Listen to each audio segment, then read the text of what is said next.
আপনি দেখছেন news now, আমরা জানি কোনটা খবর। नव स्थापित त्रिपुरा सुंदरी मंदिर के उद्घाटन पर राज परिवार को आमंत्रित नहीं किए जाने के विरोध के बहस में मुख्यमंत्री और सूचना मंत्री ने पानी फेर दिया। सरकार ने विधानसभा में स्पष्ट किया कि प्रधानमंत्री कार्यालय ने विशिष्ट व्यक्तियों की सूची तैयार की थी।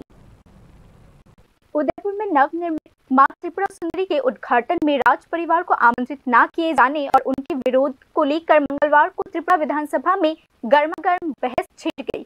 हालांकि सोमवार 22 सितंबर को प्रधानमंत्री नरेंद्र मोदी की उपस्थिति में मंदिर का उद्घाटन किया गया, लेकिन राज परिवार के किसी भी सदस्य को आधिकारिक तौर पर आमंत्रित नहीं किया गया। इस ऐतिहासिक समारोह में राज परिवार से किसी को भी आमंत्रित नहीं किया गया। टिपरामौथा के विधायक विश्वजीत कलोई ने सवाल उठाया।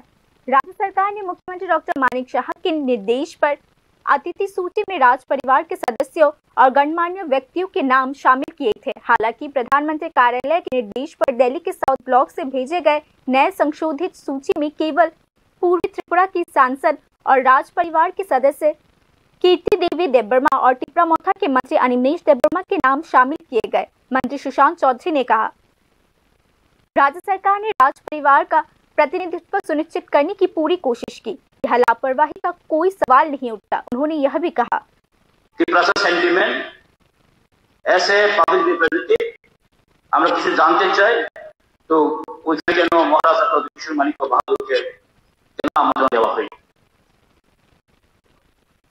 তো কাইন্ডলি প্লিজ এটা একটু জানতে চাই।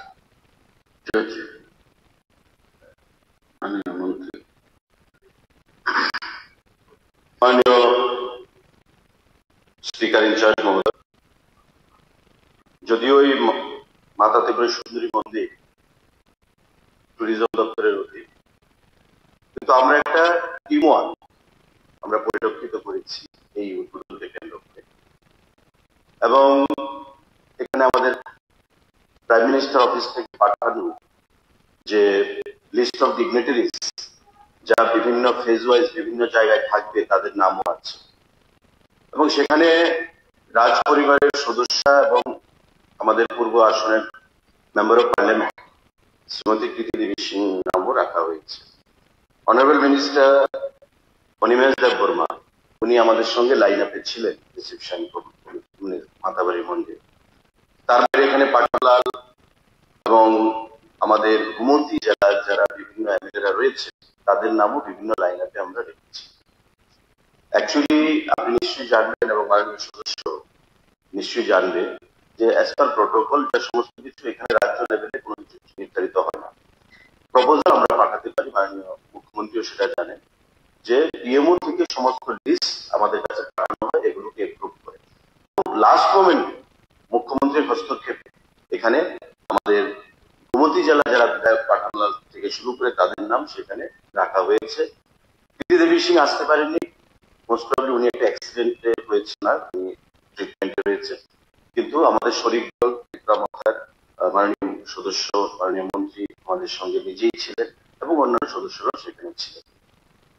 দ্বিতীয় দিকটা আমরা দেখেছি সোশ্যাল মিডিয়াতে অন্যান্য বিরোধী দলের থেকেও এটাকে একটা প্রধানমন্ত্রীর আগমনকে কেন্দ্র করে একটা কন্ট্রোভার্সি তৈরি করার চেষ্টা করা হচ্ছে।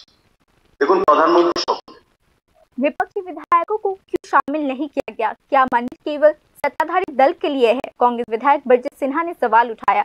अगर प्रधानमंत्री की कोई जनसभा होती तो राज परिवार से लेकर विपक्ष तक सभी को आमंत्रित किया जाता। मुख्यमंत्री ने यह कहकर विवाद को और भी हवा दे दी।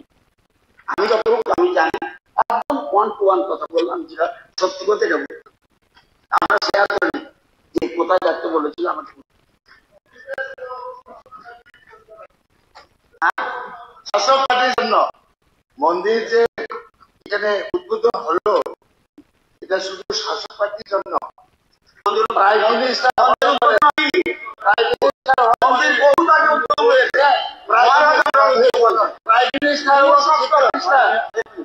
মিনিস্টার এবং চিফ মিনিস্টার সকলেরই একটা পার্টি নয়। মাননীয়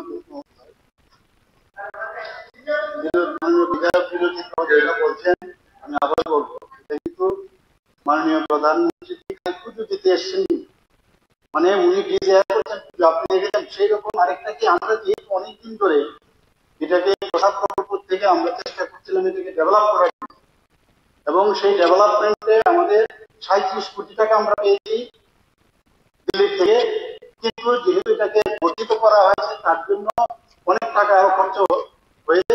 इस बात पर विवाद खड़ा हो गया कि प्रधानमंत्री नरेंद्र मोदी की उपस्थिति में प्रसाद योजना के तहत नवनिर्मित त्रिपुरा सुंदरी मंदिर के उद्घाटन के आधिकारिक समारोह में विपक्षी राजनीतिक दलों यहाँ तक कि सहयोगी टिप्रामौथा को भी आमंत्रित क्यों नहीं किया गया।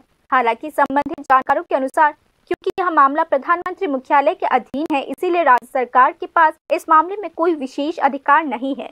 Bureau report, news now.